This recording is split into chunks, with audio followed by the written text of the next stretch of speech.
kami mahasiswa Perkendap tingkat 2A akan mempraktikkan tindakan penjuratan lendir ataupun suction yang beranggotakan saya sendiri Adi Umaira Sumhati dan rekan-rekan saya Sarafira Apriana, saya Septiana Andali. Adapun tahap-tahapan melakukan tindakan tersebut, yang pertama tahap pra-interaksi, di mana tahap tersebut kita mempersiapkan alat-alat daripada tindakan ini. Adapun alat-alat sebelum melakukan suction yaitu ada mesin suction, ada hand spoon, dan ada comb, handuk, selang suction, cairan steril, nerbekan, dan pasta. Kemudian kita menjaga privasi pasien dan mencegah pasien, serta menjelaskan prosedur-prosedur daripada tindakan suction. Untuk sampiran, cuci tangan, gunakan hand spoon.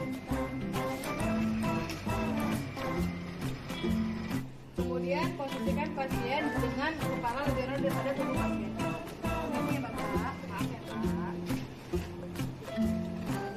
Kemudian letakkan handuk pada dada pasien guna apabila pasien ingin mengeluarkan batu ataupun muntah pada cairan.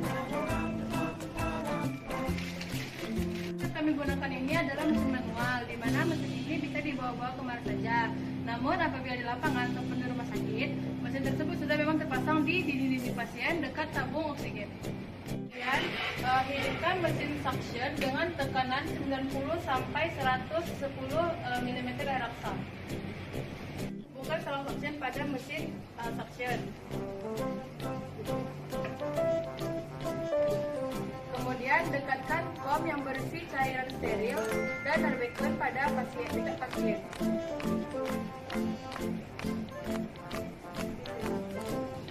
Kemudian instruksikan pasien bahwa selang tersebut akan memasuki tubuh pasien. Baik Bapak, sekarang saya akan memasukkan selang suction kepada mulut Bapak. Maka tindakan ini dilakukan selama 5-10 detik atau apabila terlalu banyak sampai 30 detik. Dan berikan kesempatan pasien untuk bernapas, lalu bersihkan cairan yang terdapat pada selang tersebut dengan cairan steril. Kemudian lakukan tindakannya. Pastikan sekret ataupun cairan pada tenggorokan pasien setelah sebelumnya dengan menggunakan kiri kanan ke bawah pada tenggorokan pasien dan 3 kali. Setelah semua dipastikan bersih daripada tenggorokan si pasien, bersihkan alat-alat dari alat-alat.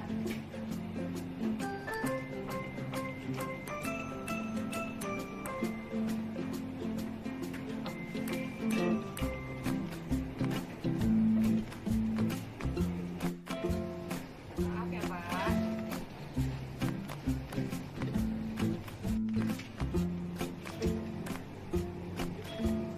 Kemudian tanyakan kepada pasien apakah kondisi apa yang pasien rasakan. Baik Bapak, saya sudah selesai melakukan tindakan suction kepada Bapak. Bagaimana perasaan Bapak setelah saya lakukan tindakan? Apakah lebih baik Pak? Baik Pak, jika Bapak membutuhkan sesuatu, Bapak bisa memanggil saya ke ruang rawat. Kesimpulannya adalah suction merupakan suatu metode penghisapan cairan atau lendir pada tenggorokan pasien, di mana tujuannya yaitu melancarkan tenggorokan pasien dengan tujuan mengeluarkan sekret dari jalan nafas dan mempelancarkan jalan nafas pasien. Adapun indikasinya di mana pasien yang tidak sadar dan pasien yang tidak mampu mengeluarkan sekret. Ada dari kontranya apabila pasien terpasang ETT, maka tindakan suction tidak dilakukan. Dari video kami, apabila ada kekurangan kami mohon maaf. Wabillahi taufiq wal hidayah. Assalamualaikum warahmatullahi wabarakatuh.